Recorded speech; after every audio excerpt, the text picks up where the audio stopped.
Hi everyone, welcome to Module 6, where we're going to be examining household and community food security or food insecurity.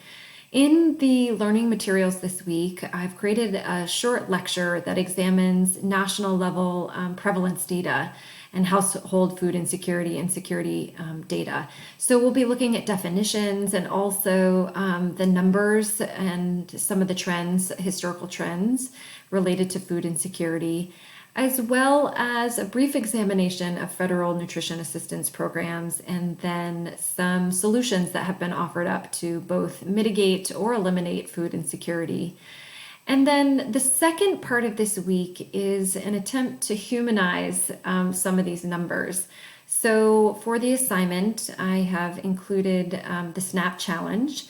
And again, this is to try and to humanize what it might be like. I don't think we're going to replicate what it's like to be on SNAP within a 3 to 5 day challenge, but I do want to really keep the humans and individuals and households present in our minds as we think about food security as a public health challenge.